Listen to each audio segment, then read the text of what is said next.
I'm just so happy my father had a chance to see his kids before he passed. I just want to say thank you. When her father fell ill, the American Red Cross was able to help get Veronica's brother home from the Navy to speak to his father one last time. It's thanks to your donations that we can connect military families when they need it most. Please donate today at redcross.org.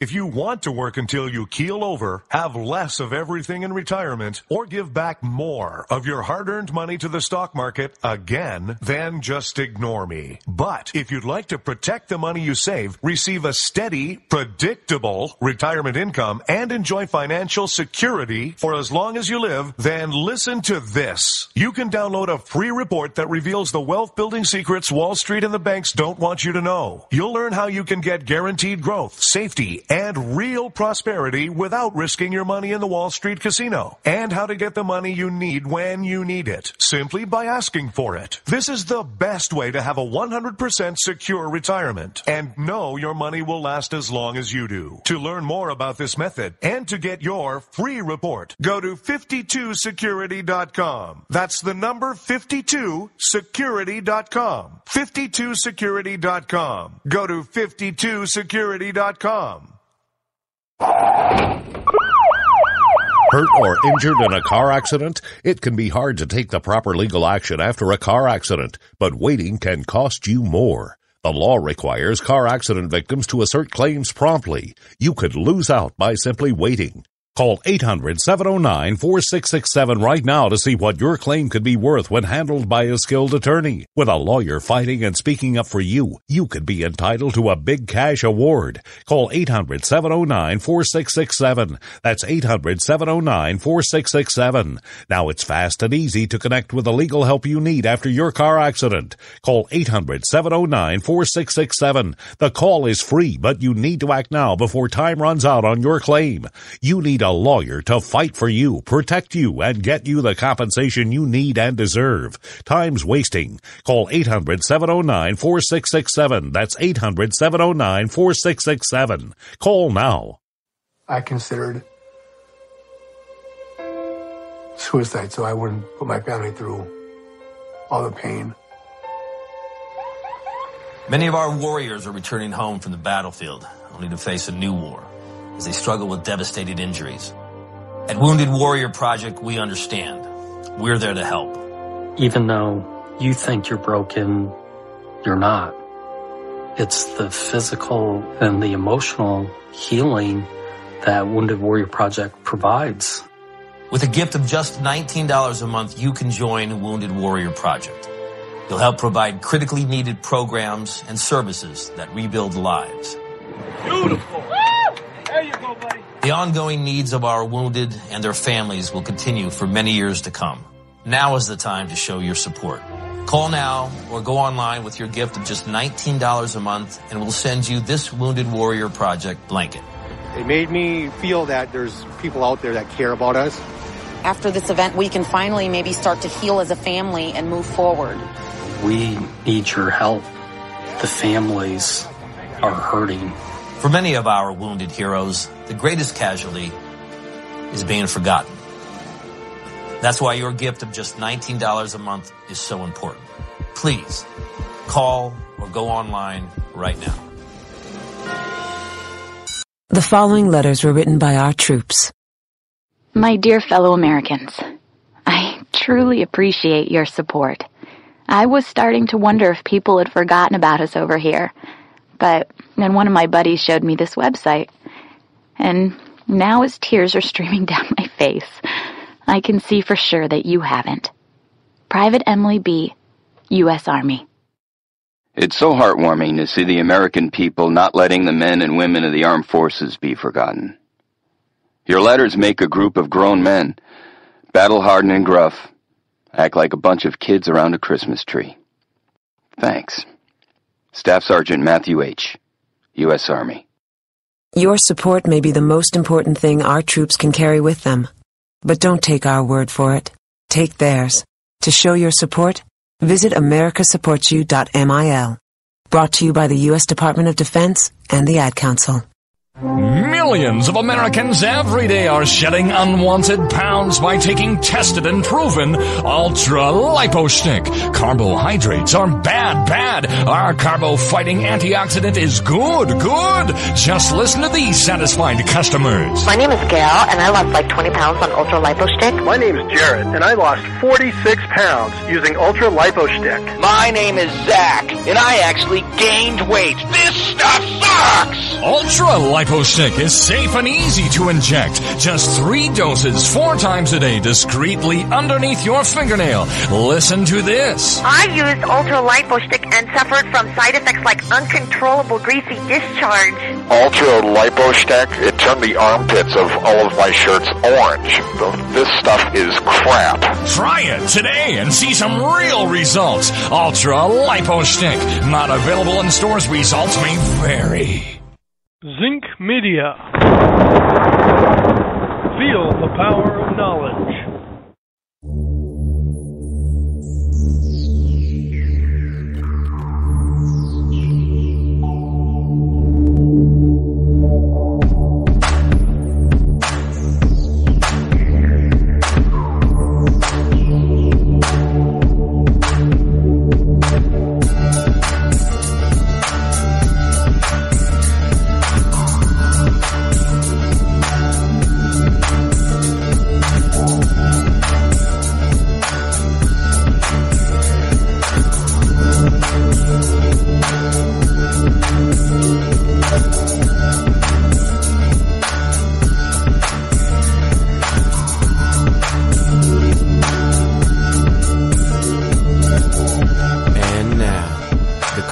Most politically incorrect black man on the planet, Rod Eccles.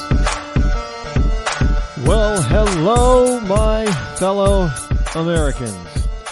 Yes, it is I, your lovable host, L. Rod, coming to you live from my bunkerized home studio somewhere within the great granite state of New Hampshire, where the state motto is still live free or die. It is not big government or bust. And how do I know? Well, I know because I checked again today, and as I do every day, and it hasn't changed still. It's still live free or die. It is Friday, June the 26th, year of our Lord 2015. The number that you can call this evening to join me live is toll-free number 603-835-3224. That's 603-835-3224. I heard, I know all about the Supreme Court decision as it pertains to gay marriage. Now, I told you folks that they were going to do this. It just came to mind, that they were actually going to. I didn't obviously read the decision before anybody else got it. But I said, because of the way it was going, how long they were taking, some of the things that they were saying, or asking, some of the questions that they were asking, so on and so forth, and who was on the court, and things that they were saying outside of the court. The access that we've had to Supreme Court justices of late, of them doing interviews and that type of thing, is unprecedented, actually. And so, without really telling us what decisions are, how decisions are going to be made, they hint at these things, and we were being hinted at from both sides. From both sides of the debate on the court, telling us that basically this was going to be the case. Now, they were going to find in favor of gay marriage, but the question was remaining on a lot of people's tongues was, how were they going to justify their case? Now, let me tell you something. What the dissenting justices said, and the reasoning behind what the winning justices said. Now, folks, this opens the door for all kinds of things. I'm just going to tell you that right now.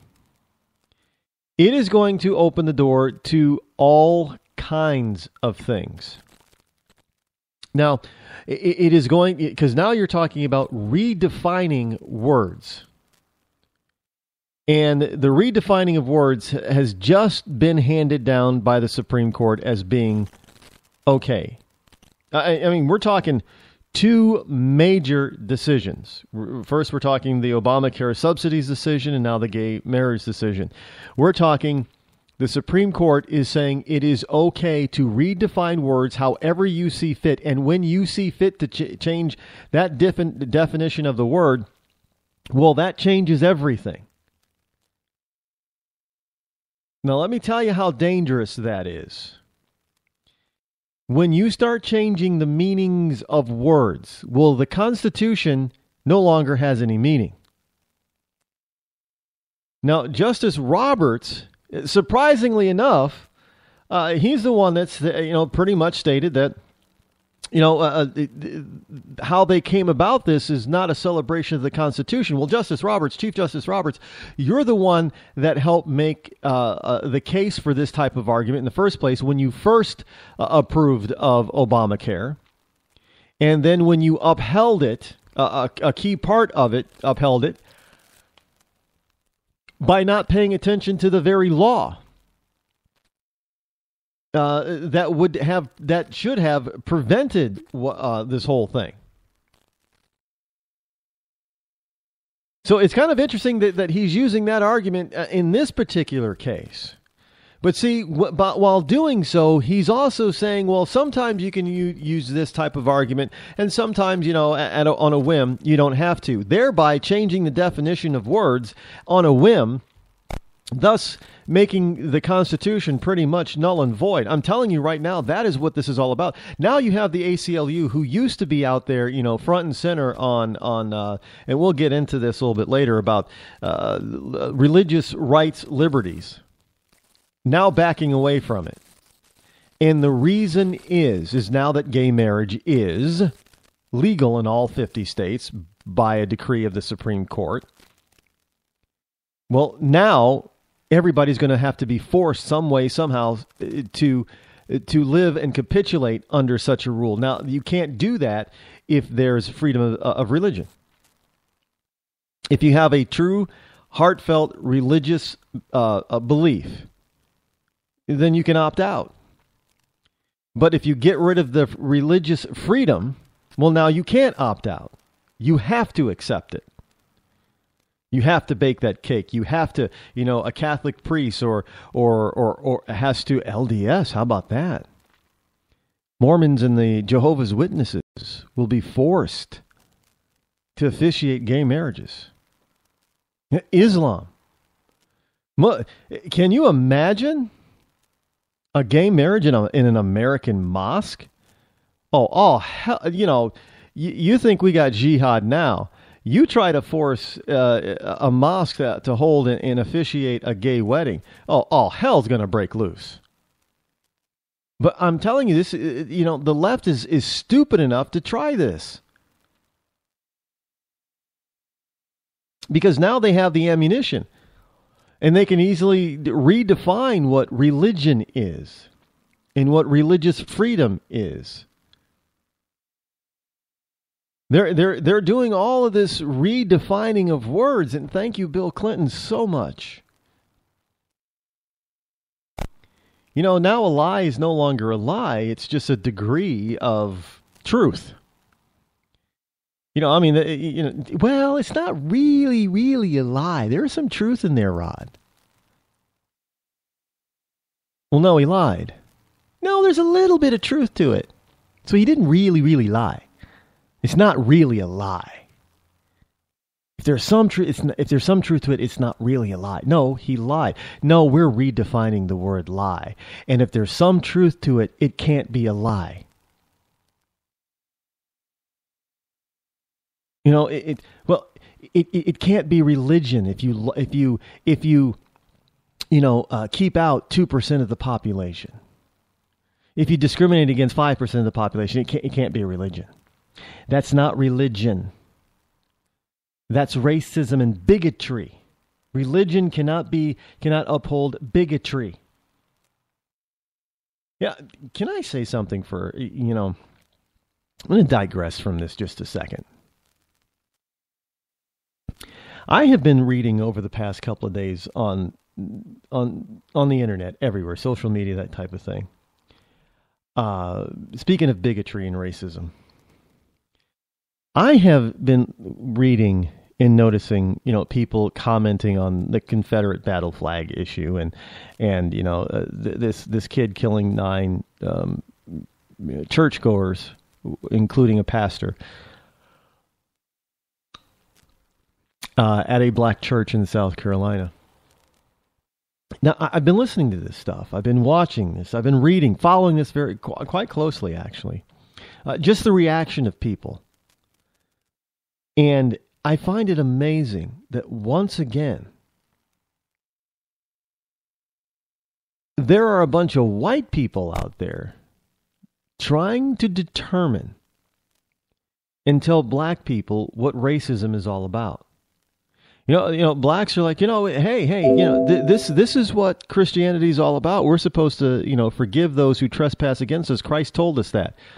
And you have white people out there telling black people who believe this that they're stupid.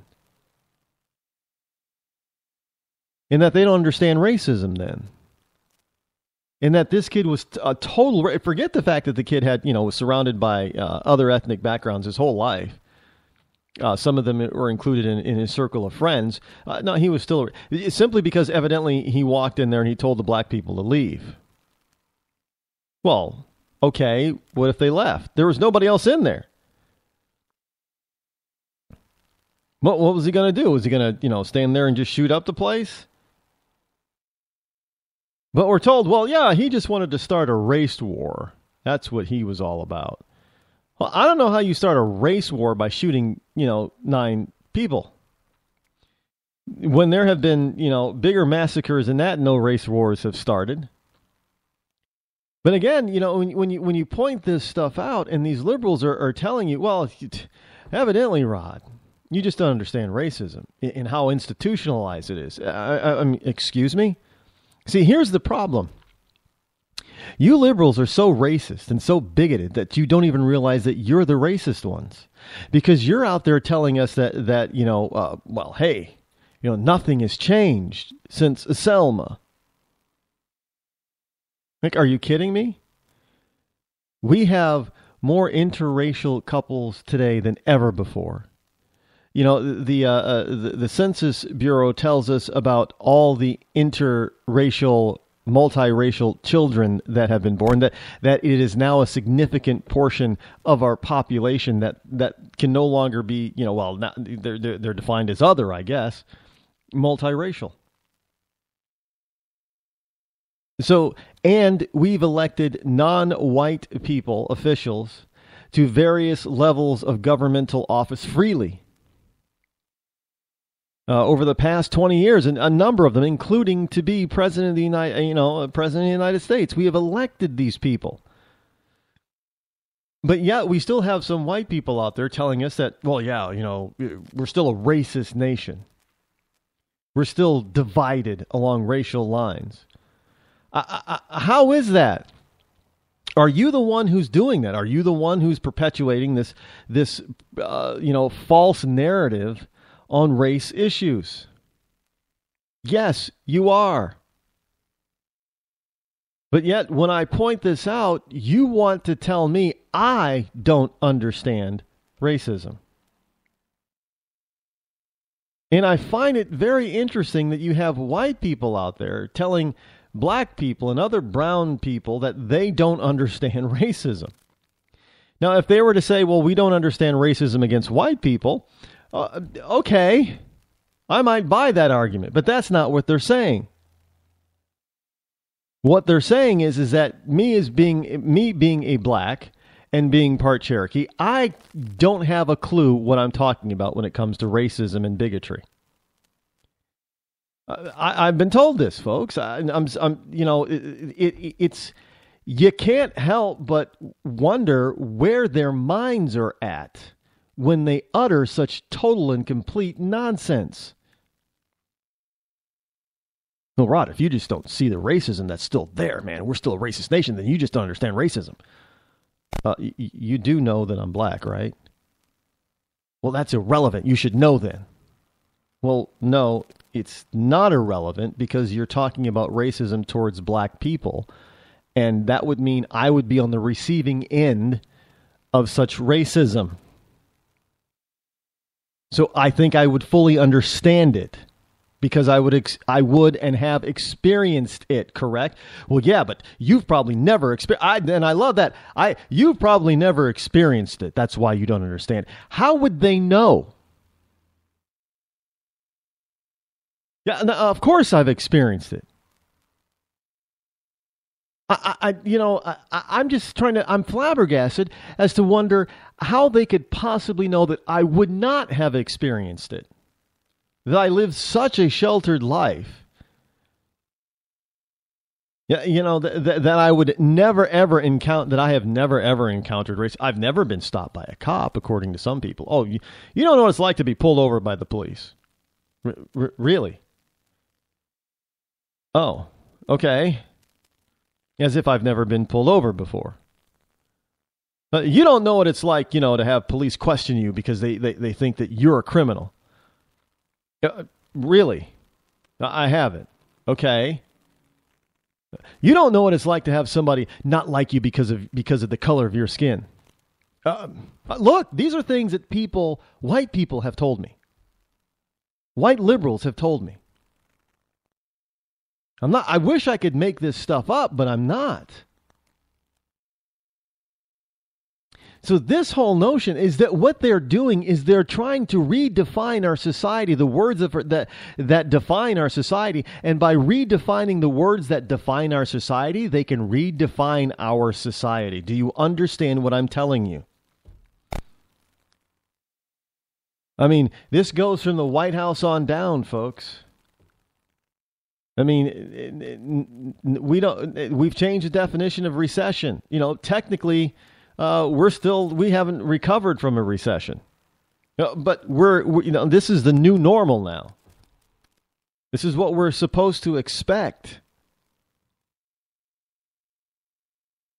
Things have gotten so bad that even the ACLU now is turned on their heels and just decided, well, we're not going to be for the defense of we're not going to be for the Freedom of Religion Act anymore because it's not really, we're not really, what we were doing before wasn't really defending religion, because this is what religion is. So they're redefining religion as they have just redefined marriage. So everybody thinks this is all about, well, it's all about getting the benefits in everything that a married couple can have, Rod. No, it's not. Because if that were the case, if it were only about, equal benefit rights, then you wouldn't get what you have now. Because there are many you could just demand that people get the same benefits, but it's not about that. I mean, now you have people. Look, you have people that walk into a bakery, a Christian bakery, and say, "We want you to bake us a gay marriage wedding cake." The Christian baker says no. Well, now all of a sudden, the baker is, infringing on this gay couple's rights. But you don't hear a complaint about an Islamist walking into a Christian bakery and said, "Bake me a cake for Islam." Why? Because they know better. Just as a Christian isn't going to walk into an Islamic bakery, Islamic owned and run bakery, and say, we're going to have a Christian wedding, bake me a cake. It doesn't have. So if nobody else is going to do that, why is it that gays are doing it? Because it isn't about marriage, folks. It's not about marriage at all. It never has been. Because there are so many ways and so many things that we could have done. Civil unions would have been just as equal if we had decided to go that route. But no, they wanted to change the definition of the meaning of the word marriage. And now that they have it is a huge win to be able to successfully do that, because now all other major words that define our society can now be redefined as whomever sees fit. Now, I know some people are thinking, well, Rod, this is you got to be out of your mind if you're thinking that's the way it works. That is the way it works now. Look around. I mean, people are using the N-word. It is to the point where now I have heard white people tell black people they can use the N-word in a loving tone. I mean, are you kidding me? You have white people telling black people that the N-word no longer means what they say it means. In that it's now a term of endearment, and they can use it anytime, anywhere, on whoever they want. And if black people say, well, no, you can't use that word and call me that, they're like, yes, we can. So now they're telling us. But we're the ones with the problem. I guess we don't know what the N-word means anymore. So we're being told because they've decided that they're redefining the meaning of it. Well, if that's the case, why don't they just redefine the meaning of the Confederate battle flag? Why don't they redefine that? They have, because now it just means nothing but racism. It's the battle flag for racist. And every racist wraps themselves in the Confederate battle flag and walks into a church and shoots people. So we have to get rid of that symbol. I mean, you can't even... I was reading today that there's even some Confederate museums that want to get rid of that symbol. You're a museum. You're a Confederate museum. How do you get rid of the symbol of what you're the museum for? Well, maybe they want to shut down the museum totally, I guess. I don't know. I don't, if the Confederate battle flag is going to be offensive to me, if that's offensive to me, I'm not going to go to a Confederate historical museum then, because I'm going to be offended everywhere I look. None of this has any basis in logic whatsoever. And yet we don't have a bunch of Republicans or conservatives, we don't have enough of them with a battle plan to fight this kind of nonsense. We don't have many people standing up and saying, hold it, stop it. You're gone too far. This is crazy. This is ludicrous. And I'm not talking rapper. This is ludicrous. Oh, I'm sorry. Maybe the word ludicrous no longer means, stupid and ain't and crazy, but it only means rapper. And, rapper doesn't mean the rapper around a candy bar, but, the person who speaks their lyrics in hip-hop music.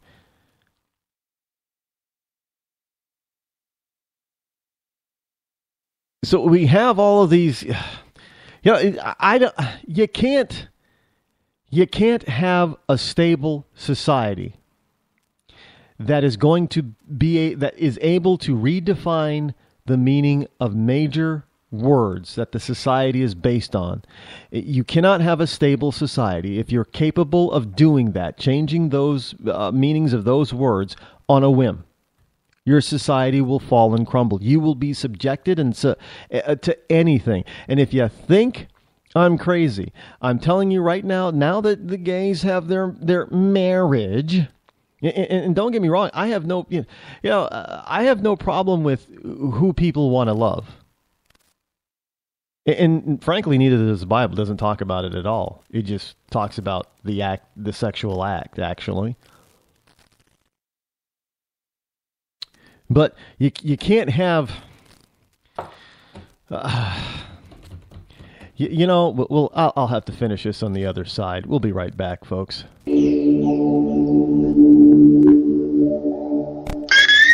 Hi, I'm George Foreman. Do you have an idea for a new product or invention? People ask me all the time, George, how do I get my idea in front of companies? How do I get a patent? What do I do next? I'll tell you like I'll tell them all. Call my friends at InventHelp. Call InventHelp today for free information. InventHelp can submit your invention to companies who are interested in receiving new ideas. Call InventHelp today. To get your free inventor's information, call 1-800-352-1609. That's 1-800-352-1609. If you want to work until you keel over, have less of everything in retirement, or give back more of your hard-earned money to the stock market again, then just ignore me. But if you'd like to protect the money you save, receive a steady, predictable retirement income, and enjoy financial security for as long as you live, then listen to this. You can download a free report that reveals the wealth-building secrets Wall Street and the banks don't want you to know. You'll learn how you can get guaranteed growth, safety, and real prosperity without risking your money in the Wall Street casino, and how to get the money you need when you need it, simply by asking for it. This is the best way to have a 100% secure retirement, and know your money will last as long as you do. To learn more about this method, and to get your free report, go to 52security.com. That's the number 52security.com. 52security.com. Go to 52security.com. Hurt or injured in a car accident? It can be hard to take the proper legal action after a car accident, but waiting can cost you more. The law requires car accident victims to assert claims promptly. You could lose out by simply waiting. Call 800-709-4667 right now to see what your claim could be worth when handled by a skilled attorney. With a lawyer fighting and speaking up for you, you could be entitled to a big cash award. Call 800-709-4667. That's 800-709-4667. Now it's fast and easy to connect with the legal help you need after your car accident. Call 800-709-4667. The call is free, but you need to act now before time runs out on your claim. You need a lawyer to fight for you, protect you, and get you the compensation you need and deserve. Time's wasting. Call 800-709-4667. That's 800-709-4667. Call now. I considered suicide so I wouldn't put my family through all the pain. Many of our warriors are returning home from the battlefield, only to face a new war as they struggle with devastating injuries. At Wounded Warrior Project, we understand. We're there to help. Even though you think you're broken, you're not. It's the physical and the emotional healing that Wounded Warrior Project provides. With a gift of just $19 a month, you can join Wounded Warrior Project. You'll help provide critically needed programs and services that rebuild lives. Beautiful. There you go, buddy. The ongoing needs of our wounded and their families will continue for many years to come. Now is the time to show your support. Call now or go online with your gift of just $19 a month, and we'll send you this Wounded Warrior Project blanket. It made me feel that there's people out there that care about us. After this event, we can finally maybe start to heal as a family and move forward. We need your help. The families are hurting. For many of our wounded heroes, the greatest casualty is being forgotten. That's why your gift of just $19 a month is so important. Please call or go online right now. You shouldn't have to pay to talk to the people closest to you, or the people who used to be. That's why Umbrella Wireless is proud to announce the new Friends, Family, and Recent Ex-Girlfriend plan. Now you'll get unlimited calls to your best buddy, your mom, or Cindy, once she realizes that you're seriously meant for each other and should stop screening your calls. Now the 30 minutes of agonizing silence where you're both afraid to hang up may drain your battery, but it won't drain your wallet. And you'll get unlimited calls just to check if she still cares enough to pick up, with no extra charges. With the Friends, Family, and Recent Ex-Girlfriend plan, your phone will automatically answer calls from your ex, because maybe she finally realizes that you're the only one for her and wants to get coffee sometime. Now, after lonely nights of looking at pictures of the road trip you took together when everything was great, your misspelled texts are absolutely free. The only thing you have to pay for is the booze. The Friends, Family, and Recent Ex-Girlfriend plan, because she wants you back. She just doesn't know it yet.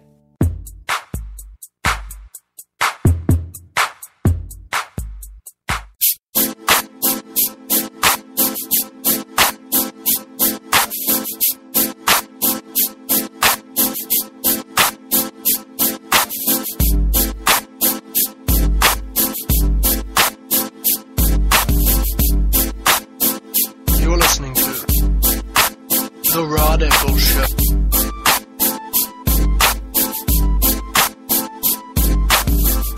You know, you can't continue to redefine words. Welcome back, folks. This is your lovable host, L. Rod, coming to you live still. The number here is 603-835-3224. Look, you can't continue to change the meaning of words. Now, let me be clear about something here. I don't care what you do in your bedroom. I don't.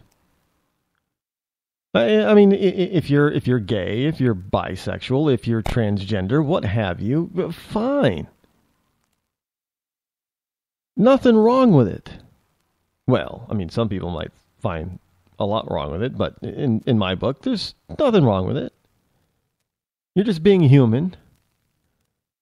We're not all subscribing to the same, moral code of ethics. I get it. But that does not give you the right to redefine a term that has been historically accepted for centuries as to what it means, just so you can feel good about yourself. And this is partly what it's about. And just so you can force others into accepting you. You can't force people to do anything. A man convinced against his will is of the same opinion still. And they will find any way and every way to not have to deal with you. And plain and simple. You know, George Takei is out there saying, talking about religious freedom and religious beliefs, you can have them. He says you can have them all you like, and that he has his own religious beliefs too, but you can't impose your religious values onto others. Now, but however, what he's failing to realize is by telling other people that they can't impose their true heartfelt religious beliefs on them by denying baking them a gay cake is indeed imposing your own will and belief upon them. You know, they're not imposing anything on you by saying, we're not going to bake you a cake. Look, this is what's going to happen. People are going to figure a way around this stuff. Oh, you can say, well, you can't deny me a cake. And, all the baker a smart baker will say, you know what? We are really backed up. The earliest we can get you this cake, it looks like it's going to be after your nuptials. All these people came before you and got in line. So we just don't have the time to make you a cake. They don't even that is really where all this is going. You're going to start seeing more and more businesses start taking what they call advanced orders. And if it's the same thing, with a lot of reception halls. When you want to have the after the wedding reception, depending on where you want to go, you have to book that thing sometimes 12 months, 18 months in advance because they're that booked out. So, a lot of Christian businesses are going to start taking this type of leap and saying, well, when's the wedding? Well, we need to have it by this day. Oh, no. Sorry, the nearest day that we have is 2.5 months after that. We just don't have the time. Now, you cannot sue somebody for being too busy. It means that, hey, other people know this, and they've come in and given their enough advance notice to get theirs in. So you don't get to make new rules, and even with that, they're still going to try. But I'm telling you, you just start. Even if you have to be a Christian business and you have to limit how much you earn, which is sad to say, but if you're going to protect your own religious beliefs, you're going to have to start, gerrymandering the system. And you're going to have to start saying, well, we can only do 5 cakes a day. Maybe you can do 20, but you're going to have to start saying, we're so good, we can only do 5 cakes a day. This takes so much time. And then you just have to start booking out. And so when that gay person comes in and says, bake me a cake, you can say, well, you can honestly say, we just don't have the time. You're not denying them based on your religious beliefs. You're denying them based on business practices, and you just don't have the capacity to fulfill their request within their time frame. You can fulfill their request on your time frame, but not theirs. And there is no way in hell that any judge, even a liberal judge, is going to force somebody to capitulate onto somebody else's time frame. The business isn't capable of meeting that time frame. There's no way that a judge can order them to invest in infrastructure in their business in order to meet a time deadline that fits the gay people. At least not in this right now. Even the most liberal of judges is going to say that's we can't do that. That's not possible. You'll put them out of business. If they were to come to you and say that they weren't baking you a gay cake because it's against their religion, well, then we could do something. But since they didn't say that, but they said that they just don't have the capacity to fit you in that time frame, but they can fit you in, then you're going to have to adjust. And if you can't adjust, find somebody else. I think that's how we're going to have to start fighting for our freedom. For our freedom of association. You have the right to, look, if somebody doesn't want to associate with me because of the color of my skin, they have every right to do so. And I am going to honor that because I don't want to be around them. I am not going to walk into a KKK bakery and tell them to bake me a cake. How asinine is that? When you can get them in trouble. What do you mean get them in trouble? For what? What is the end game? They're still going to believe that I'm inferior to them. You can force a gay, a quote-unquote gay bashing baker out of business. They're still going to believe what they believe. And you probably just created a real enemy. Where before they just would have said, we're just not going to bake a cake, but we're not going to be out there, trumpeting against you. But since you forced me out of business, now I got time to actually go after you. I mean, really, that's what it's all about. Now, you can't change the meaning of words. Not on a whim. Because if you're going to do that, then at some point somebody's going to change the meaning to change it to something that you don't like. And then you're going to be, scratching your head and wondering, well, how did that happen? Well, it happened the same way that you did it.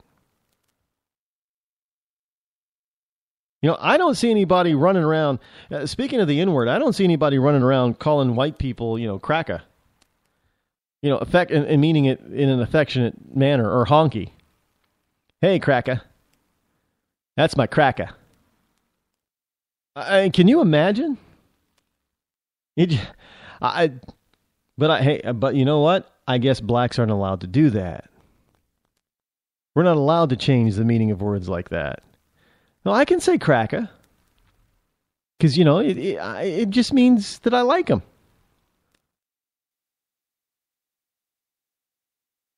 Yeah, why not?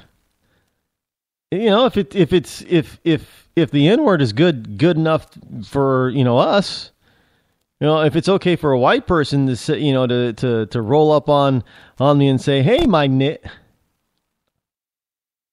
why can't I roll up on them and say, "Hey, my cracker"? Why not? Hey, my honky. I mean, seriously. I want you to seriously think about that. You leftists out there who are listening to the show, and I know you guys listen to the show. I want you to, for once in your life, seriously think about this stuff. Before you start flying off the touchy-feely handle, seriously think about it.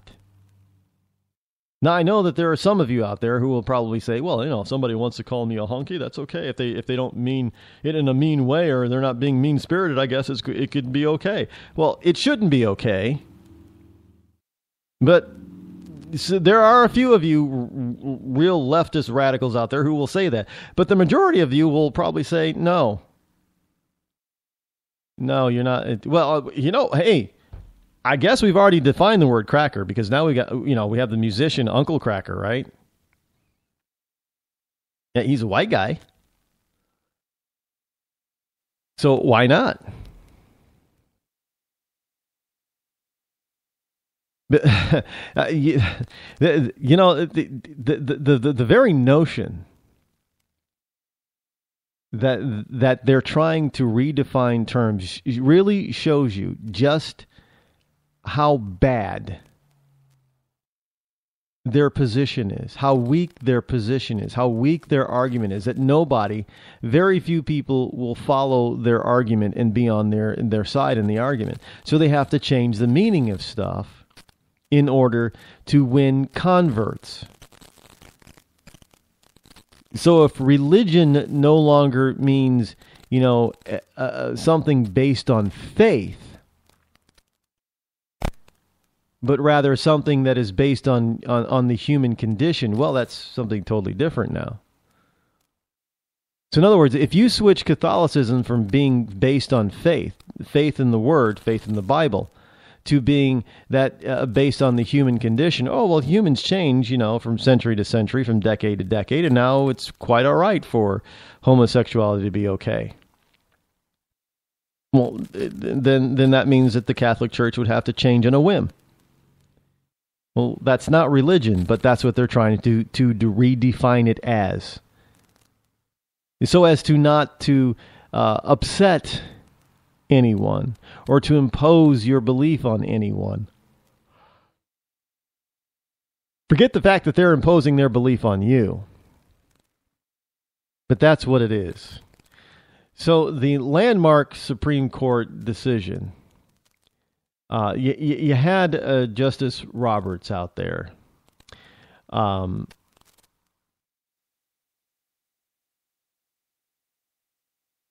You had Justice Roberts. Well, it was a 5-4 split decision, and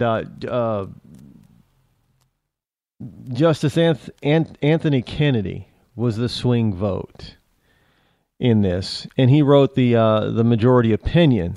And he said, "No union is more profound than marriage, for it embodies the highest ideals of love, fidelity, devotion, sacrifice, and family. In forming a marital union, two people become something greater than once they were. As some of the petitioners in these cases demonstrate, marriage embodies a love that may endure even past death." Now, it would misunderstand these men and women to say they disrespect the idea of marriage. Their plea is that they do respect it so deeply that they seek to find its fulfillment for themselves. Their hope is not to be condemned to live in loneliness, excluded from one of civilization's oldest institutions. They ask for equal dignity in the eyes of the law. The Constitution grants them that right. Now, I got to tell you, I don't know where the Constitution grants anybody the right to be married. Well, yeah, I suppose that the clause of pursuit of happiness. But, I have often argued, well, the pursuit of happiness could be utilized and used in a number of different areas that government says that we don't have a right. Driving, for instance, the way our society has now been developed and the way it is built and the way governments build our cities and towns and rural areas, you have to have a car in order to be able to pursue your happiness because you've been restricted in many areas from riding a horse or a carriage. You just can't do it. So that means you have to have a vehicle or you have to walk. And sometimes walking is not plausible or possible. So you need a vehicle because that is the way the governments have built our society. So therefore, you need a car in order to pursue your happiness. Oh, no, but driving is a privilege. And who determined that? Oh, the government did. So now the government is determining what the Constitution says as far as marriage, which it really says nothing, but they're determining that the Constitution grants you the right to be married. Just so you know. Supreme Court just now said you have a constitutional right to be married. Now think about it for a second. You're probably thinking, oh, okay, well, that's not so bad. Well, now you have a constitutional right to pursue your happiness to be not to be lonely and not to be excluded from one of civilization's oldest institutions. You have a right to be married under the Constitution, which means you have a right to marry your horse, your dog, your pig, your cat, your brother, your sister, your mother, your father, your uncle, your first cousin. You have a right to marry more than one under the Constitution, according to Justice Anthony Kennedy. You have a right to be married to a child. I'm sure that the North American Man-Boy Love Association, also known as NAMBLA, is looking at this decision very closely and saying, well, if a 16-year-old boy wants to go out with a 30 or 40-year-old man, that should be all right then. And if he can get certain legal consultation, they can be married then. After all, if a 16-year-old straight kid can marry a 16-year-old straight girl, why can't a 16-year-old straight a gay boy marry a 40-year-old gay man? It's all right. All those teachers who are banging their students in high school, that's all right. Because, the way Justice Kennedy puts it, there should be hope that they're not condemned to live a life of loneliness, excluded from one of civilization's oldest institutions.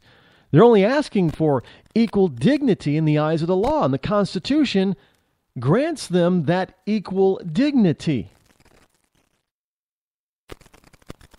Do you see where this is going to go? Not possibly going to go, or could go, but do you see where this is going to go?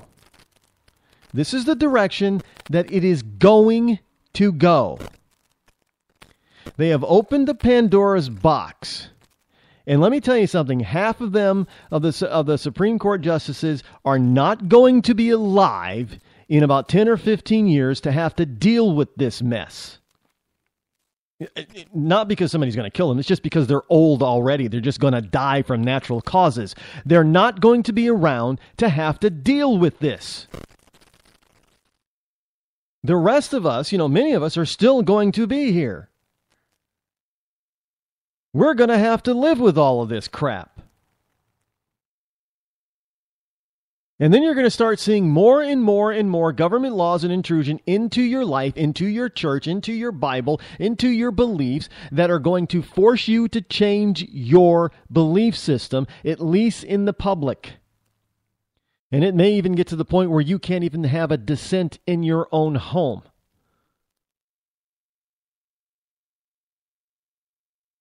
Don't doubt me on this, folks. Do not doubt me. This is not a decision that even the gay community should be applauding and jumping up and down for joy, because I can tell you right now that the majority of gays who are for gay marriage are not for all this other alternative lifestyle stuff. They're not. And this ruling is going to be used against them because they're going to find themselves on the receiving, because as you know, the straight world, Christians and Jews were on the receiving end of the so-called bigotness and hatred accusations from the LGBT community. Well, now they're going to be included in that. And they're not going to like it. And you know what? When they try to fight back, they're just going to get slapped in the face. Well, hey, you guys got it. You guys got your rights protected. You guys got your rights. What about my rights? I want to be able to be married to my horse. I want to be able to marry my 16-year-old boyfriend. But you're a 50-year-old man, so we're in love.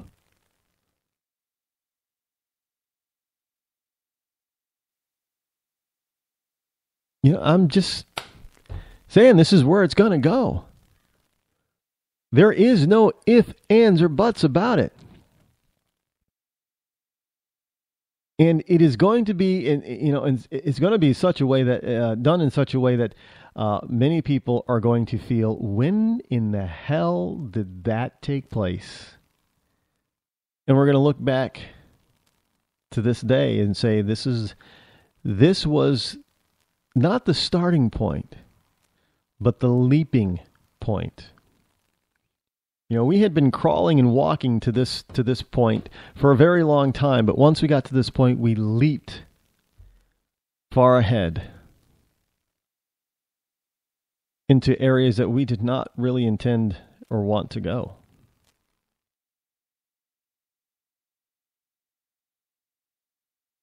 But Justice Kennedy's words are going to come back to haunt the left. Their hope is not to be condemned to live in loneliness, excluded from one of civilization's oldest institutions. They ask for equal dignity in the eyes of the law. The Constitution grants them that right. In other words, the Constitution grants them equal dignity in the eyes of the law. Now, I don't know where the Constitution really says anything about dignity.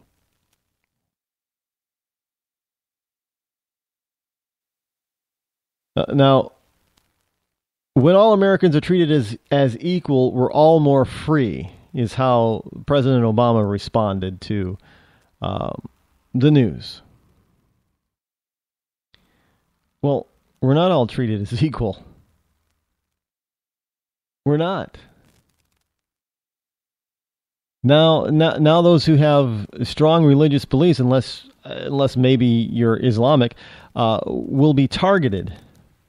You will not be free to be, in your beliefs. But if you're Islamic, you might get away with it because, hey, they're a special group. They're special.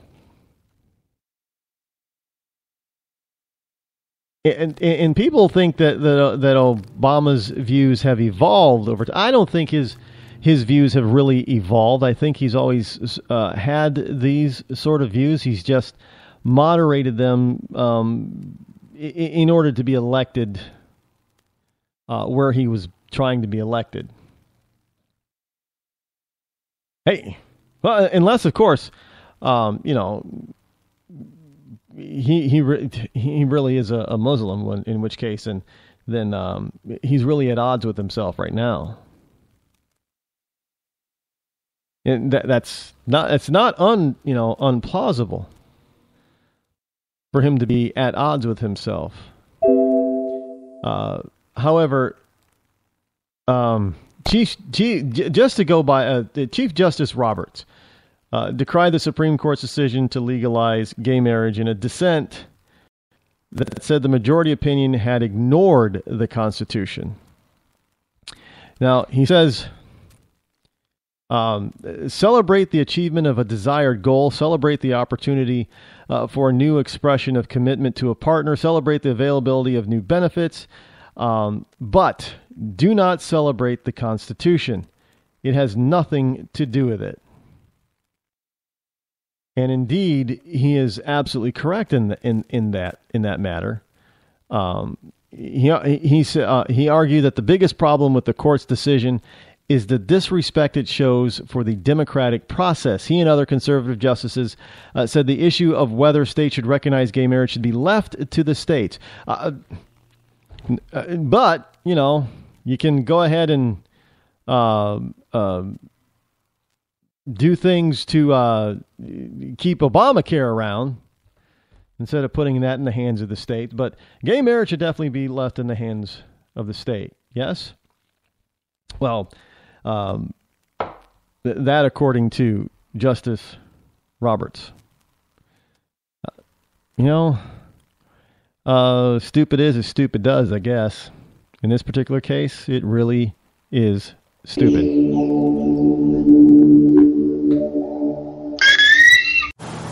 I'm just so happy my father had a chance to see his kids before he passed. I just want to say thank you. When her father fell ill, the American Red Cross was able to help get Veronica's brother home from the Navy to speak to his father one last time. It's thanks to your donations that we can connect military families when they need it most. Please donate today at redcross.org. If you want to work until you keel over, have less of everything in retirement, or give back more of your hard-earned money to the stock market again, then just ignore me. But if you'd like to protect the money you save, receive a steady, predictable retirement income, and enjoy financial security for as long as you live, then listen to this. You can download a free report that reveals the wealth-building secrets Wall Street and the banks don't want you to know. You'll learn how you can get guaranteed growth, safety, and real prosperity without risking your money in the Wall Street casino, and how to get the money you need when you need it, simply by asking for it. This is the best way to have a 100% secure retirement, and know your money will last as long as you do. To learn more about this method, and to get your free report, go to 52security.com. That's the number 52security.com. 52security.com. Go to 52security.com. Hurt or injured in a car accident? It can be hard to take the proper legal action after a car accident, but waiting can cost you more. The law requires car accident victims to assert claims promptly. You could lose out by simply waiting. Call 800-709-4667 right now to see what your claim could be worth when handled by a skilled attorney. With a lawyer fighting and speaking up for you, you could be entitled to a big cash award. Call 800-709-4667. That's 800-709-4667. Now it's fast and easy to connect with the legal help you need after your car accident. Call 800-709-4667. The call is free, but you need to act now before time runs out on your claim. You need a lawyer to fight for you, protect you, and get you the compensation you need and deserve. Time's wasting. Call 800-709-4667. That's 800-709-4667. Call now. I considered suicide so I wouldn't put my family through all the pain. Many of our warriors are returning home from the battlefield, only to face a new war as they struggle with devastating injuries. At Wounded Warrior Project, we understand. We're there to help. Even though you think you're broken, you're not. It's the physical and the emotional healing that Wounded Warrior Project provides. With a gift of just $19 a month, you can join Wounded Warrior Project. You'll help provide critically needed programs and services that rebuild lives. Beautiful. There you go, buddy. The ongoing needs of our wounded and their families will continue for many years to come. Now is the time to show your support. Call now or go online with your gift of just $19 a month, and we'll send you this Wounded Warrior Project blanket. It made me feel that there's people out there that care about us. After this event, we can finally maybe start to heal as a family and move forward. We need your help. The families are hurting. For many of our wounded heroes, the greatest casualty is being forgotten. That's why your gift of just $19 a month is so important. Please, call or go online right now. The following letters were written by our troops. My dear fellow Americans, I truly appreciate your support. I was starting to wonder if people had forgotten about us over here. But then one of my buddies showed me this website, and now as tears are streaming down my face, I can see for sure that you haven't. Private Emily B., U.S. Army.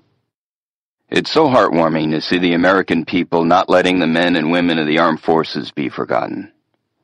Your letters make a group of grown men, battle-hardened and gruff, act like a bunch of kids around a Christmas tree. Thanks. Staff Sergeant Matthew H., U.S. Army. Your support may be the most important thing our troops can carry with them. But don't take our word for it. Take theirs. To show your support, visit americasupportsyou.mil. Brought to you by the U.S. Department of Defense and the Ad Council. Millions of Americans every day are shedding unwanted pounds by taking tested and proven Ultra Lipo Stick. Carbohydrates are bad. Our carbo-fighting antioxidant is good. Just listen to these satisfied customers. My name is Gail, and I lost like 20 pounds on Ultra Lipo Stick. My name is Jared, and I lost 46 pounds using Ultra Lipo Stick. My name is Zach, and I actually gained weight. This stuff sucks! Ultra Lipo Stick is safe and easy to inject. Just 3 doses 4 times a day discreetly underneath your fingernail. Listen to this. I used Ultra Lipo Stick and suffered from side effects like uncontrollable greasy discharge. Ultra Lipo Stick, it turned the armpits of all of my shirts orange. This stuff is crap. Try it today and see some real results. Ultra Lipo Stick. Not available in stores. Results may vary. Zinc Media. Feel the power of knowledge.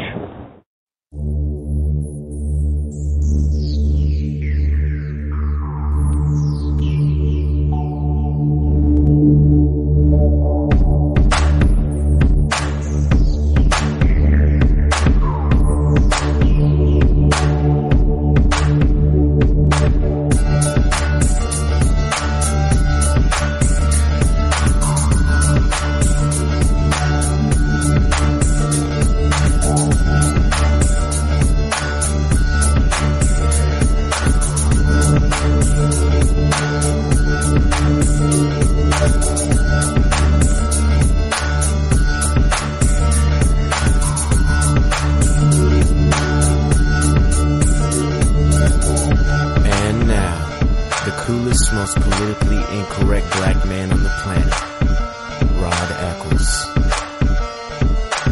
Well, you know, there's a lot going on with the gay marriage thing. Now, we have to understand one thing, however, that we try to think that, you know, well, now the United States has joined the rest of the world. Well, the truth is that there's only about 21 nations across the globe that allow legal same-sex marriage. And quite frankly, most of them are majority whites. I'm not trying to infer any type of racial component here, but let me be clear on this. In fact, here I have the rundown of the nations that have legal recognized gay marriage. You have Argentina and Brazil. Not majority white, they're Latino nations. But then you have Belgium, Denmark, Greenland, Finland, France, Iceland, Ireland, Luxembourg, the Netherlands, New Zealand, Norway, Portugal, Slovenia, Spain, Sweden, the UK, United States. Now add to the non-white countries of Mexico and Uruguay and South Africa. Now, it must be noted that South Africa is not exactly even though it is legal there, it is not a gay-friendly nation. Just want to make sure people understand that. There are 2 other countries that recognize gay marriage, and that's Israel and Malta, which is really kind of interesting for Israel. However, there you go. Notice how much of that is Europe proper, or basically what's known as the West. There isn't, other than South Africa, there's nobody in Africa recognizes it. Other than what looks like Slovenia, nobody in Eastern Europe recognizes it. Nobody in Asia. And it doesn't even look like Australia recognizes it. I'm just saying. So this whole notion that we have joined, the rest of the world in understanding and accepting is a lie, because it's, 21 countries. That's it. It's all there is. I'm just putting that out there, folks. Good evening, my fellow Americans. It is I, your lovable host, El Rod, coming to you live from my bunkerized home studio somewhere within the great granite state of New Hampshire, where the state motto is live free or die. And yes, we did have legal gay marriage before the Supreme Court ruled it so. That's part of the live free or die, not big government or bust mentality. It is Friday, June the 26th in the year of our Lord 2016, which means it is Free for All Friday, which means we're supposed to talk about more light-hearted stuff. On Fridays, I usually try to bring in more pop culture and more current events than the political stuff. But today, because of the ruling, unfortunately, it precludes a lot of stuff. A gay marriage fight may be over, but new battlegrounds are opening up. And this is a story from the Washington Times. The Washington Times says, the dust didn't settle on the Supreme Court's landmark gay marriage ruling before advocates began announcing their next agenda items in the fight for equality. It's always something else, isn't it? Now, top gay right issues include protections for sexual minorities in jobs, housing, healthcare, senior services, and in the treatment of youth in and out of school. Parents won't be allowed to try to, quote-unquote, fix their child. On the other side, religious freedom must be shored up legally, and churches should take immediate action to clarify their statements of faith and policies on weddings and facilities, traditional value advocates have said. Meanwhile, this weekend promises to be quite energetic as New York City, Chicago, and San Francisco celebrate with gay pride parades. Now, will we still need gay pride? I'm just, if we have all this equality, out there, equality breaking out all over the place. So if we have all this equality now, do we need gay prides? I mean, I know we have St. Patrick's Day, but parades, but they're not really Irish parades. They're St. Patty's Day parades, where everybody on that particular day, St. Patrick's Day, is Irish. I begotta. And does that mean that now all, St. Patrick's Day parades must be inclusive of gay marchers now too? Gay parade floats? I mean, they have their own, but do we really need gay pride parades now that they've gotten all the equality that they could possibly want? Well, I guess they want more, but I'm just throwing it out there. I don't see the need for. I mean, it's kind of. I don't see the need for it, right? I mean, do you see Black Pride parades running around? Every year. I don't see any. How come you don't have any white pride parades. You don't have any black pride parades. You don't have any Latino, at least I haven't seen any or heard of any. You don't have any Latino pride parades, but we have gay pride parades. I'm just wondering if there's now a necessity for them. I'm just wondering about it. Meanwhile, this weekend, does promise to be quite energetic and happy in New York City, Chicago, and San Francisco. It's time to celebrate, said Kevin Cathcart, Executive Director of Lambda Legal. But after that, he said, there's an enormous amount of work to be done. Friday's 5-4 ruling, which struck down man-woman marriage laws in Michigan, Ohio, Kentucky, and Tennessee, as well as those in 10 other holdout states, Gay married couples married today in many places. Now, gay advocates, rights advocates were ecstatic over the broad language in the majority ruling. Broad language, that's right, because they can when it's broad, they can interpret it any way they want. They can make it mean whatever they want it to mean. And it may not mean what the justices intended, but they can make it mean that if they want to. Again, seeing, a good number of the justices will be dead and gone in another 10 or 15 years, leaving the rest of us to wonder exactly what they meant. It's more than a victory for marriage. It's a victory for all LGBT people, said Mr. Cathcart, predicting that the case of Obergefell will be used and cited in all manner of civil rights cases for years. Civil rights cases. I don't know if a black person or a Latino person is going to be citing that particular case for years, unless, of course, that particular black or Latino happens also to be gay or transgender or bisexual. Funding will now be directed at efforts to protect lesbian, gay, bisexual, and transgender people in employment, housing, and health care, noting that transgender violence is a major concern. Yes, because people, I guess, regularly beat up guys in dresses. When they're outside, not on stage. From what I understand, it really gets to be a problem when you have a transgender hooker. And a John pulls up thinking that he's getting a, rather busty, tall, leggy female, gets back to wherever they're going to do their deed and transpire the transaction, and come to find out that there's a guy when he in there under that dress when he pulls down the pants.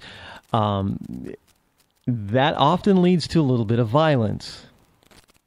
When you surprise a straight guy that way, yes. Now, for opponents of gay, I'm not advocating violence. I'm just saying that is a reason for it. It's not an excuse, but it is a reason. For opponents of gay men, just think about it. You go to a bar, you're a straight guy, you go to a bar, you go to a club, and someone catches your eye across the room, and maybe it's this beautiful brunette. What? I'm not. I have nothing against blondes, but I'm not all that into blondes. So let's just say, you got a big buxom blonde at the end of the bar, opposite side of the bar that you're on. She catches your eye. And, you exchange glances, and her eyes lock with your eyes. And before you know it, you're walking over, asking if she wants a drink. And she says yes, and, her voice is a little deeper than most women, but there are some women who have deeper voices, and that's true. And they were born girls, and they're women, and they can have a deeper voice. So you don't even think anything of it. You probably think it's kind of like Demi Moore sexy. And so you sit and chat for a while, and you don't notice anything off that she could possibly not be a woman, because she's got all the curves and everything. She's dressed to the nines. And, and she doesn't tell you that she's a he. So things are going good. And, the guy says, you want to get out of here? And she says, yeah. And he says, you want to come back to my place or should I go to your place? And, and she says, well, let's go to my place. Let's play it safe. So they go back to her place. They start locking the lips. Things are getting hot and heavy. Clothes start to, touchy-feely stuff, and they feel, the chest area feels normal. She implants, but they can feel normal. And a lot of, straight women have had implants, so there's nothing out of the ordinary there, not yet. So things are getting hot and heavy. Off comes the shirts, and she's got what it looks to appear to be, natural breasts, natural boobies. And then there's the screech of the record. because the pants come down and there's something hanging between her legs. Now, I don't know about you, but, if I had just been tricked like that, I might be a little upset too. Now, I'm not going to say that I would not resort to violence, and most men don't. Let me be very clear. They don't. But some do. And that's wrong. But at the same time, doesn't the transgender have an obligation to tell the male what they're getting into?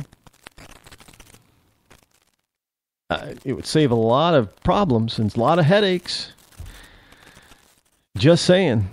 That scenario happens more often than we realize.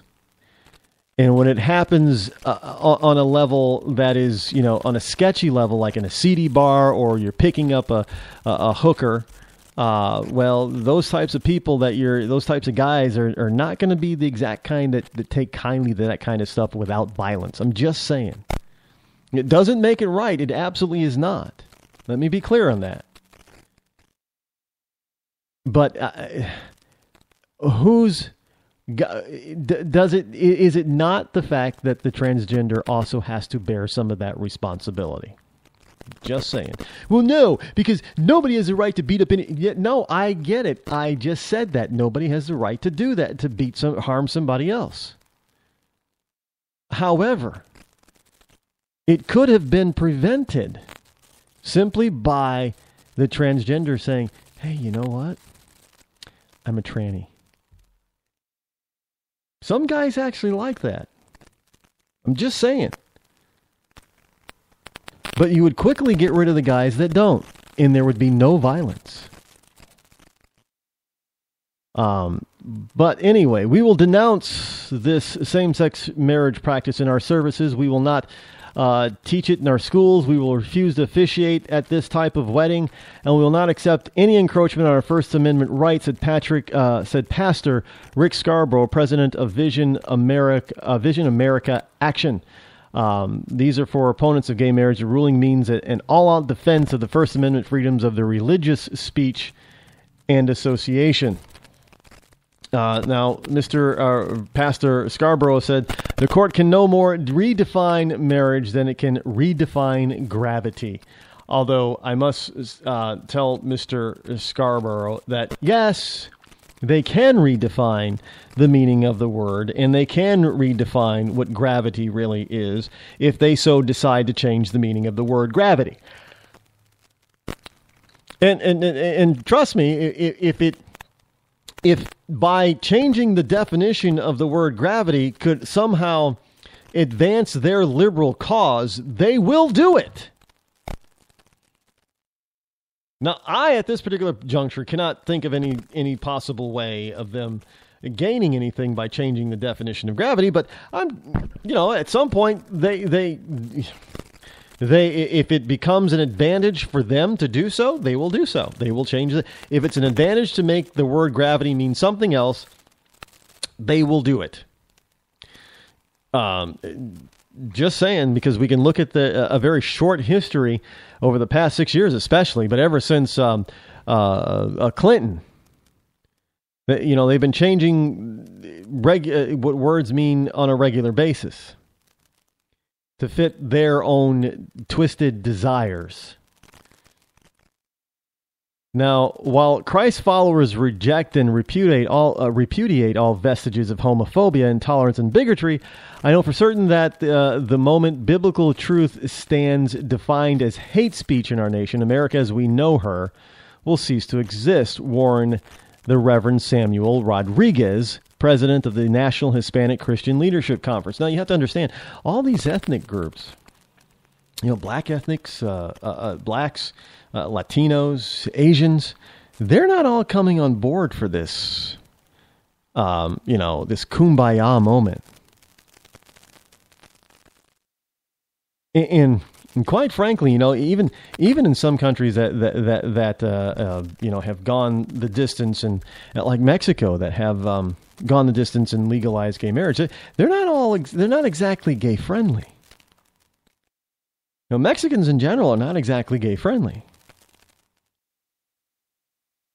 Latinos in general are not exactly gay friendly. I'm just saying.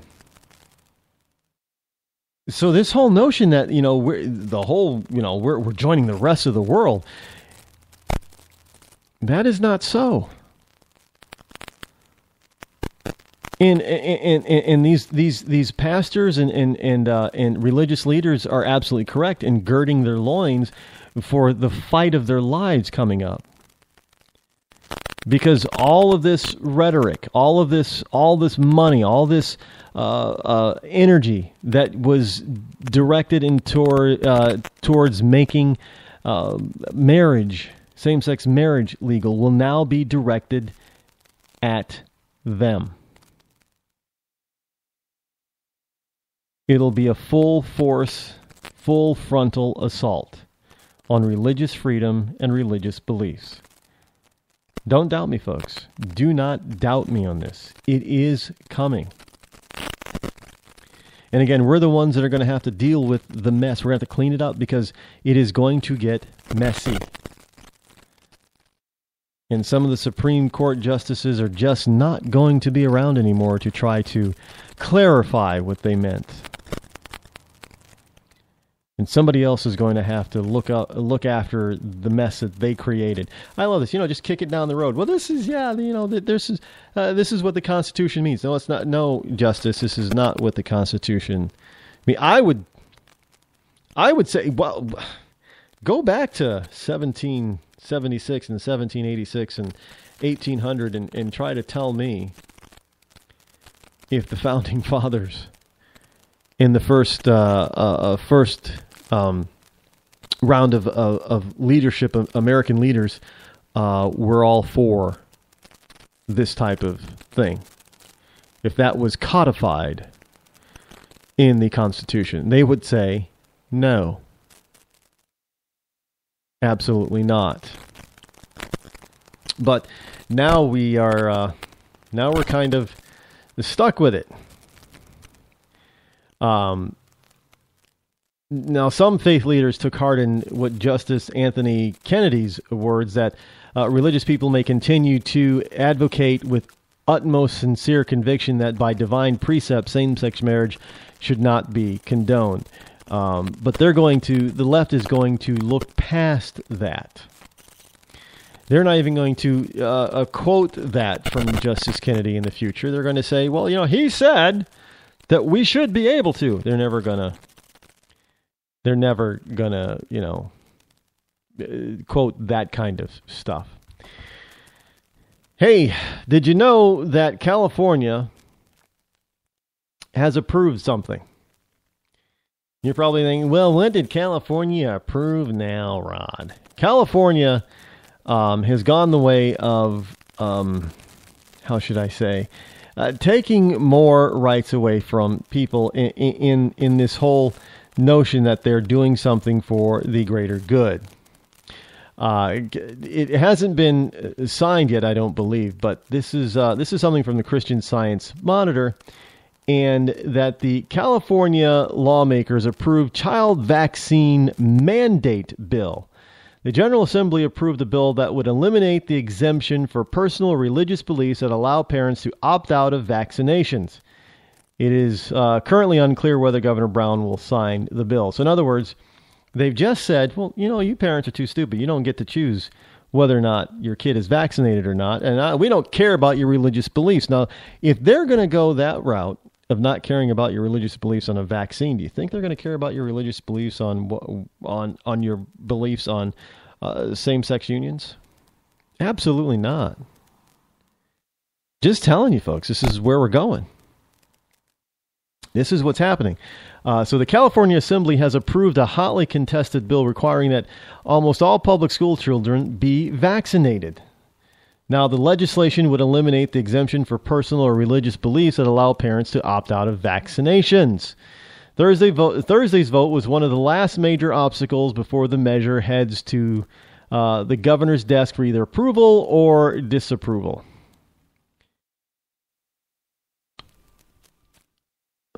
I don't know. So you can go ahead and, all I can say is that, that now is the time for parents to really seriously think about whether they still want to send their kids to these public indoctrination centers that we jokingly called public schools. Just saying, folks, you're going to lose your rights.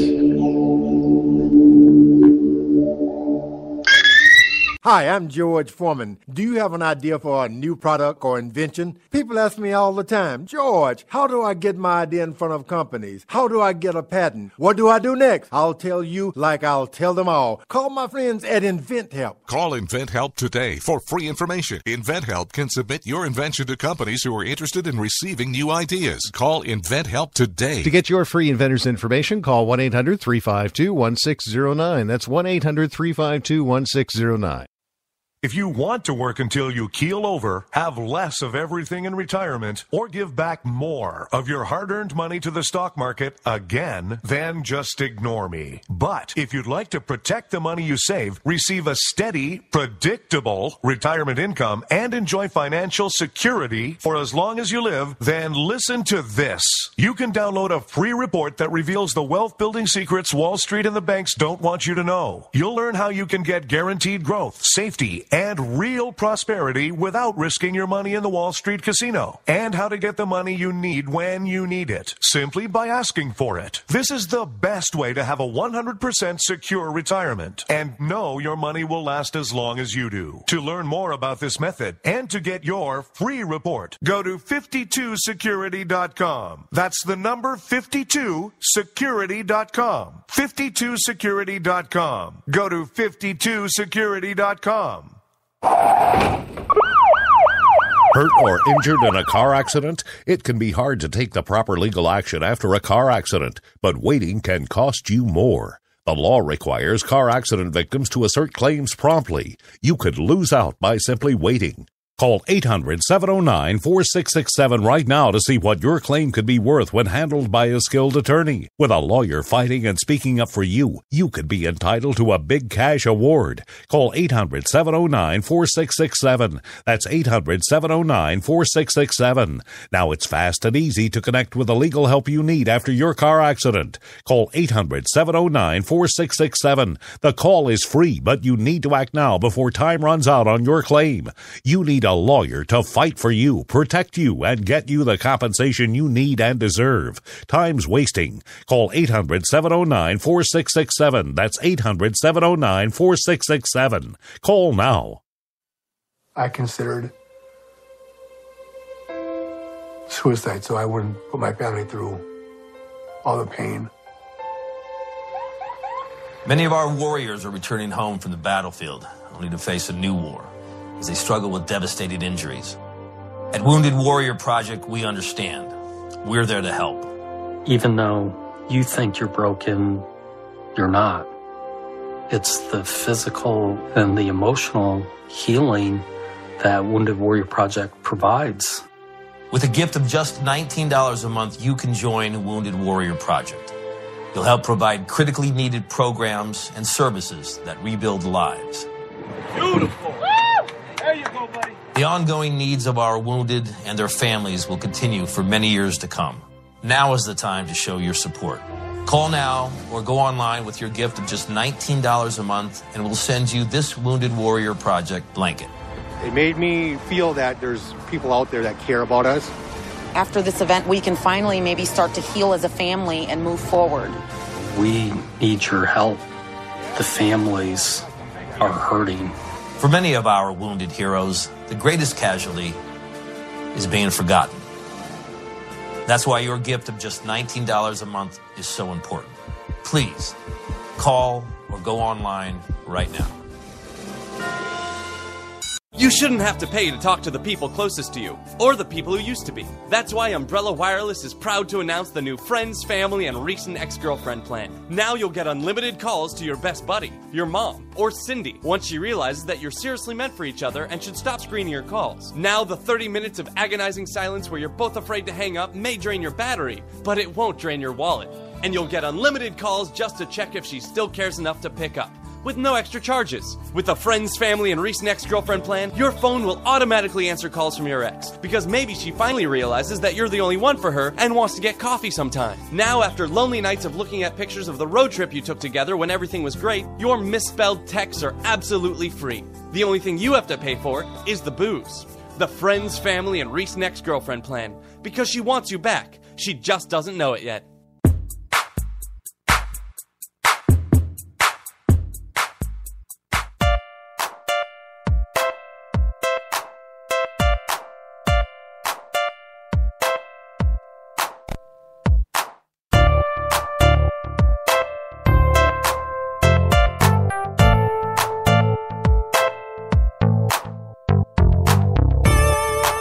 You're listening to The Rod Eccles Show.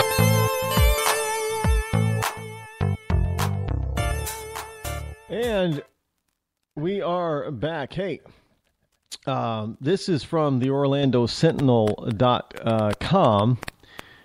Walt, I don't get it. Well, they say it's for safety reasons, but Walt Disney World is about to ban selfie sticks from its theme park, citing safety concerns, as company spokeswoman said Friday morning.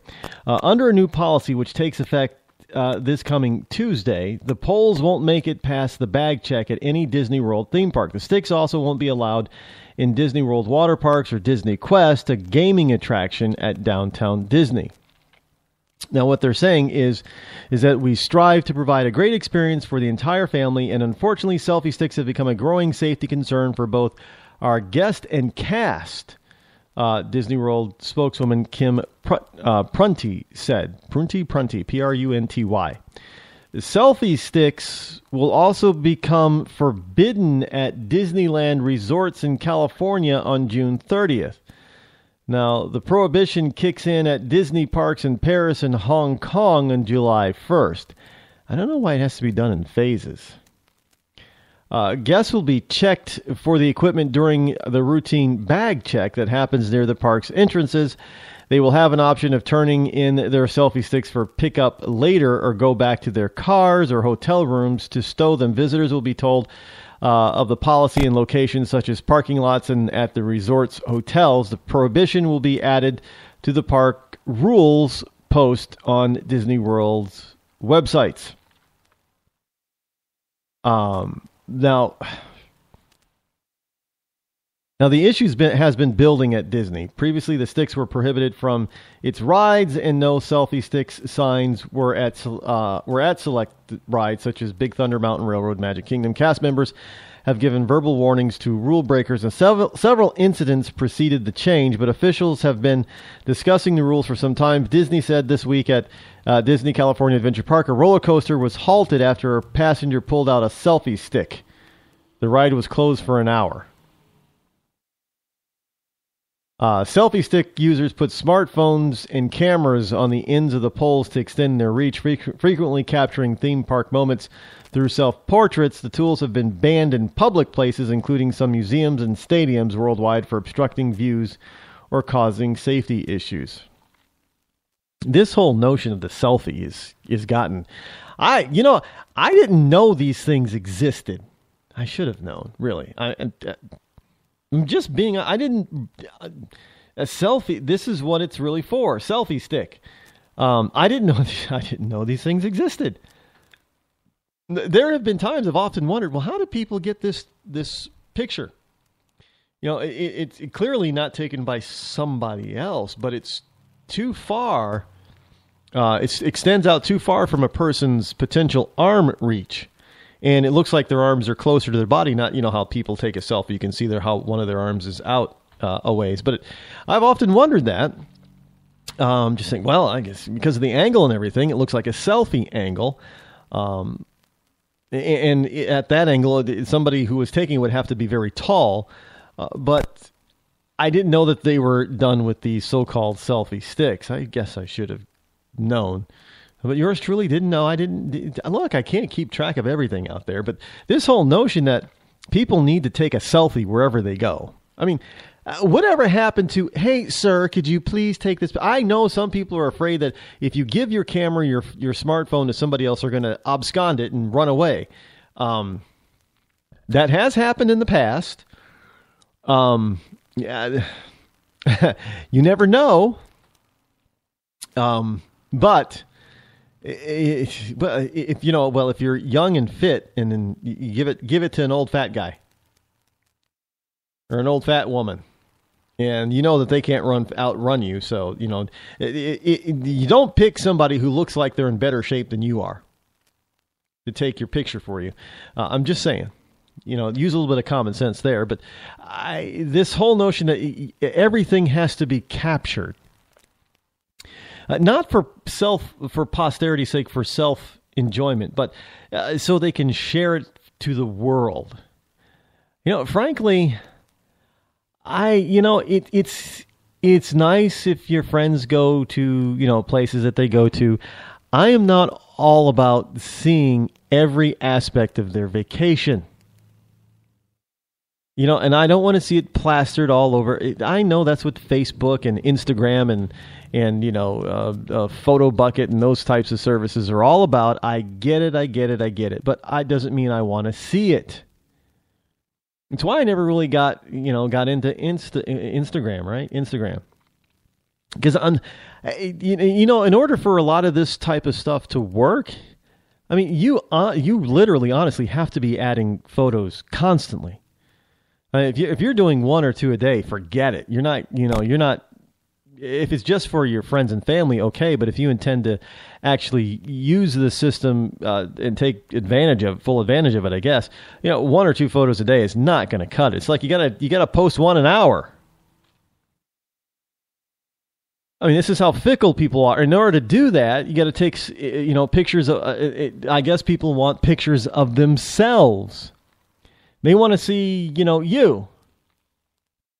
I don't want to see me. I just, I'll take pictures of places I want people to see my point of view of where I'm at. That would be fine, but I'm not going to turn the camera around so I can, show people me at these places. That's not showing them my point of view. Why do they want to look at me all the time anyway? They should be wanting to look at the places that I'm visiting. Like a guide, like a tour guide or something. A tourist publication. It may make them want to go there. I know we see all these, these selfies with people supposedly enjoying their stay, and now there's all kinds of new psychological terminology that has come out for social media that pertains to this kind of stuff. Because some people think, well, geez, this person is always having fun and always doing stuff and always going, and I never get to go anywhere. And the reality is that they're really not doing as much as that you think that they are, but because they take so many selfie pictures and plaster them every once, constantly, it looks like they're constantly going somewhere, and that's really not the case. But people look at this and say, well, they're having more fun than I am. And that's just not fair. There are these new syndromes that are popping up about this kind of stuff. So the psychological community is telling us, anything to keep the drugs flowing and keep the visits going to the mental health professional's office every week or every month. You gotta keep all the psych drugs flowing. Now we have new psychological issues and problems. And it's all due to all this selfie stuff on social media. It is what it is. Well, look, I don't know. I'm just not. It is what it is, folks. I'm not going to, I like to use Facebook and other social media, but if you know my accounts, if you follow me on any of my social media, you know that I do not I rarely put up selfies. I don't think I've really done a selfie. I don't know. I haven't. I'm really behind the times, I guess, huh? I really haven't had. If there's a picture of me on any of my social media, it's somebody else taking the picture. I don't think I've ever taken a selfie. Yeah, I wonder what that's. I'm sure some psychologist or psychoanalysis person would love to get a hold of me on that one. Would love to analyze that. Caitlyn Jenner says, I'm sorry. Darren Chris says that Caitlyn Jenner, I'm sorry, apologizes for inappropriate comments he made during Hedwig and the Angry Inch performance. It's well, pop culture as it is, everybody can't be, they got to be on the Caitlyn. I'm sorry, it's still Bruce. Still Bruce Jenner. Not Caitlyn. I'm not gonna go down that road. Did you know that you could now print your face on a latte coffee machine? In about 10 seconds, actually. Yeah, this is something new for all you coffee. Speaking of selfie,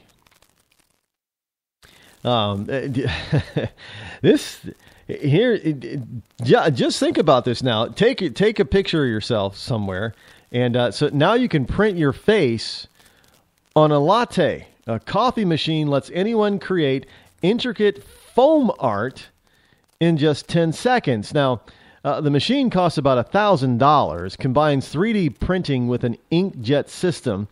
Now, it links to an app and prints out natural coffee extract called Ripple Pods. Again, something I never heard of. Images can be taken from Ripple's library, or customers can submit a photo from their camera roll, which will then be transformed into foam. Now, only the most skilled baristas are able to create intricate foam art by hand, but they can't take a barista can't in that foam art create a picture of you. But now a new system named Ripple Maker could allow anyone to print complicated designs on their lattes and cappuccinos. The technology works basically by combining 3D printing technology with an inkjet system that spits out natural coffee extract called Ripple Pods. Users can choose designs through the Ripple app, such as inspirational messages and images of their loved ones, or images can be taken from Ripple's content library, or customers can submit an image from their camera, which will be transformed into foam art at the venue. Now the images can be edited, scaled, filtered, have text added, etc. According to Steam CC, the company behind the system, the image is printed on the coffee in less than 10 seconds. Okay. So some of the key features is no artificial color is added. Ripple images are produced in coffee scale, coffee-based shades rather than in full color. The system adjusts automatically to a range of coffee cup sizes up to 7 inches high and 4.5 inches wide. Ripples are produced within 10 seconds. Ripple's content library has hundreds of images and messages to choose from. Coffee lovers can use the app to browse Ripples. The system automatically adjusts. Now, priced at $1,000, the Ripple Maker is currently only available to commercial establishments that serve coffee. Now, Lufthansa will be the first global brand to use the technology and will be rolling out in their first and business class lounges later this year. Latte art is one of the most shared images on social media. Basically, Yossi Meshulam, CEO of Steam CC, parent of Ripple, says we're taking latte art to a whole new level. I would have to agree. Although I don't see the benefit of having my picture on my coffee. I'm just what am I going to do? Am I going to run around? I can see it now. Everybody goes to Starbucks. And, Starbucks starts to get these machines, and everybody goes to Starbucks and says, okay, I'll take one of those Ripple, things. Here's my picture. And then they, instead of drinking their coffee, they're going to run back to the office and show everybody their picture of their coffee. I can see that being an annoyance really fast. But, hey, there it is for you. You can, of course, you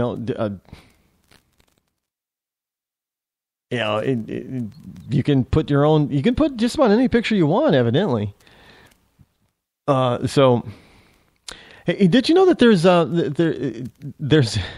they're working on Zoolander 2? I had heard rumors of them doing a Zoolander 2. I didn't know that they were, but Penelope Cruz is in it. Zoolander 2. It's good. I always thought that Zoolander, I didn't think that it actually did well in the box office, but evidently after the box office on video and in DVD and rentals, and it did big business. So now finally they're doing Zoolander 2. I always thought Zoolander was one of Ben Stiller's better movies. I thought it was funny. I thought it was actually hilarious. I even owned a copy of it when it was on VHS tape. Now, I don't own any VHS tapes anymore because I don't even have a machine that plays VHS tapes. But I have not upgraded that particular title to DVD.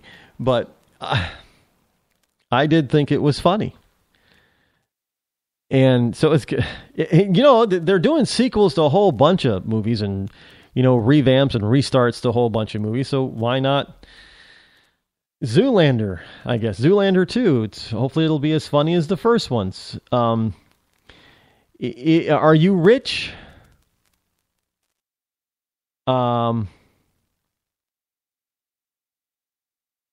If you're now, this is Waitrose. This is a UK establishment. Are you rich? If you shop at Waitrose, drink champagne, and can't remember the last time you caught the bus? And the answer is yes. The rich list features 38 signs you live like the other half, including not having store loyalty cards, going skiing, and never buying a bottle of wine for under basically $15. Having fresh flowers is, again, another sign of you being rich. I'm not making this stuff up, folks. You're going to be construed as being rich if you do some of this stuff. Just so you know, the rich list features 38 signs that you live like the other half. Study has found features not having loyalty cards, going skiing, and having fresh flowers. Researchers asked 2,000 Brits to define key indicators of a person's wealth. They said never having to check your available funds came top of the list. Now, shopping at Waitrose, drinking champagne, and such. But according to a new study, these lifestyle choices actually mean you are considered to be rich. Now, these other factors include having fresh flowers around the house, children who take riding lessons, and never hunting for bargains. The report also revealed a marked disparity between the North and the South. Londoners believe you need property worth roughly 3.7 million pounds, which is roughly about $5 million, to be rich, while the North think it's in the range of 2.8 million pounds, or around $4 million bucks. The list was compiled after researchers asked a panel of 2,000 Brits to define the key indicators of a person's wealth. Of course, never having to check your availability of funds. Owning a boat and having a housekeeper also featured high on the list, as did sending your children to private school and having a second property, a vacation property. Being able to spend more than $800 on one item of clothing is another trait, while flying business class is also considered to make you rich. Now, all this stuff is, this is British stuff now. But if you do any of this stuff, just know that you're considered to be rich. Now, the survey also found just 6% describe themselves as rich in terms of wealth, while 60% consider themselves to be rich in non-material ways, such as having healthy children and a close, loving family. They always have that kind of stuff on there. Now, but here are some of the things. Are you rich? Never have to check your available funds. Having a swimming pool in your house. Did you know that? You're rich if you have a swimming pool in your house. In your house. If you own a boat, you have a housekeeper. Mary Maids comes to your house. You send your children to private school. You own a second property, vacation property. You spend more than 500 pounds, about $800 on individual item of clothing. You fly business class. You own a mortgage-free property. Oh, you could have paid on it for 30 or 35 years, but now you're rich. You have your own gym in your home. You have more than $2 million in the bank. You eat at Michelin starred restaurants because, we know only the rich people eat there. You have a house worth $3 million or more. You have a wine cellar. I know a lot of people who have wine cellars, and some of them are just, I got 24 bottles. I got a wine cellar. I guess it depends on the wine cellar. You have a personal accountant. Well, if they come to the United States, a lot of people have a personal accountant. You eat goose rather than turkey on Christmas. That might be construed as being rich, considered what it costs to buy a goose nowadays. You travel first class on trains. Americans really don't travel on trains. You have investments. Yes, you're going to be construed as being rich if you have investments. You have a gardener. Okay, I don't know anybody who has a gardener, not even the rich around here. Just saying. You refer to your land in acres. You have a personal shopper. Now, there are people who have businesses running personal errands for people, and these people are not rich. The people having the personal shopper. Wear handmade suits. You drink champagne. You drive a classic car on the weekends. There are a lot of classic cars, but some of them I wouldn't, on the road, I wouldn't say that you're rich because you're driving it. It might be your only car. Order an annual Christmas hamper from Fortnum and Mason. I don't even know what that is. Have a personal trainer who comes to you. You have a life coach. You own a black credit card. You have children who have riding lessons. You go skiing at least once a year. Hey, New Englanders, or Coloradans, you go skiing in the mountains once a year, you're rich. Never bother hunting for bargains. You own a brand new 4-wheel drive. That's rich. You don't recall the last time you took the bus. I don't recall the last time I took the bus, but I'm definitely not rich. You always have fresh flowers around the house. During the winter, I know a lot of people who do. In the summer, they cut the flowers from their own yard. Never spend less than about $15 on a bottle of wine. You do your weekly shopping at Waitrose. I guess it's some high-end store.